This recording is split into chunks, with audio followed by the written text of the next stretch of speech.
How often in your day do you find yourself running out of time to do the most simplest of things?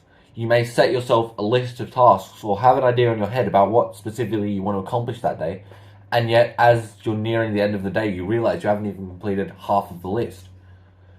What would you be able to accomplish with extra 4 hours in a day? That's what I'm going to talk about in this video, because I'm asserting that you have 4 extra hours in your day that you're not even aware of having. David Goggins wrote a book, Can't Hurt Me. It's a good book, I'd recommend it. And one of his chapters in particular talks about optimizing your schedule, so I'm going to share what he recommends in that. He asserts that you should schedule life like you're on a 24-hour mission every single day. So that means maximizing the morning hours. It could even be eating during work, spending lunch hour at the gym if you have to.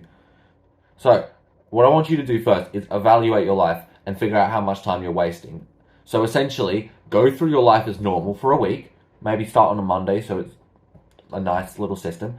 And just whenever you find yourself wasting time, whenever you notice there are little gaps in between tasks, like you may be just sitting down doing nothing, or you may be watching YouTube, don't beat yourself up, don't stop doing them, just note them down. Observe when the trends are that you seem to be slacking off or you seem to be unproductive. Because the idea here is to eviscerate your time wasting. So essentially, how much time do you spend talking about nothing to fill time? Like, I found myself coming home from the gym and then somehow I'm walking around playing with my dog, which are fine things, but I'm realizing I'm subconsciously procrastinating to do work, and I've ended up wasting half an hour by the time I get to my computer. Like, genuinely, I'd implore you to time yourself, time how long it takes between when you get home and when you start the next task. So just be conscious of that and figure out how much time you're wasting just in between tasks. That's a big one. Okay, so the second week, maybe on the Sunday before the Monday, you want to plan out your schedule. So rigidly plan it out in like 1 hour, 30-minute, 15-minute blocks, like whatever works depending on how long the tasks take. Plan out your life, make it seemingly airtight, and then fulfill it.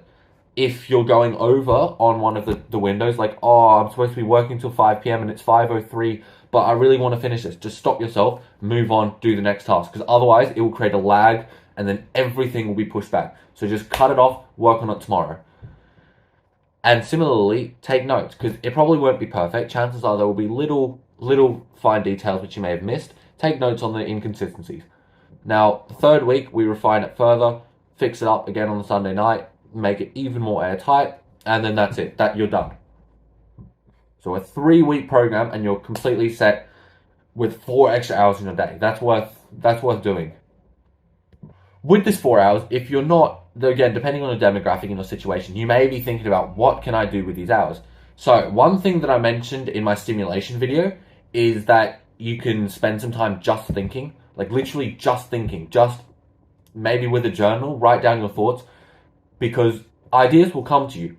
Your brain is pretty powerful. I mean, you probably are not the type that just spends time purely thinking for the sake of it, so you're not giving it enough chance. But when it's not constantly bombarded with stimulation everywhere, your brain will actually come up with ideas for you to do, and then you can pursue those ideas. I mean, some might suck, but some might be great, and so you can sort through them when you give yourself time to think. If you already have an idea, I mean, some examples of this could be like learning a language, like practicing for a sport, doing like some body weight strength. I'm sure you could do like push-ups or something in your house. Learning some general knowledge.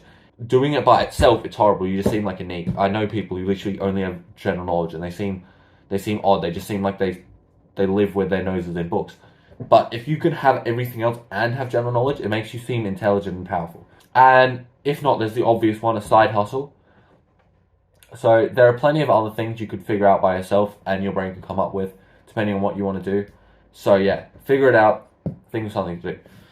So this, I know what you're thinking, this may be super stressful, this may be, super rigid, over the top. Like, why would I want to be living my life like I'm on a military camp? I mean, you literally said like it's a 24-hour mission. I'm not on a 24-hour mission, so why would I be doing that? Well, the reason is this. How are you going to be better than average if you're living like the average person? How are you going to become uncommon, be the best, if you're doing the same stuff that everybody else who's failing constantly is doing? Because I don't see an answer to that. So it's time to change your routine. Thanks for watching.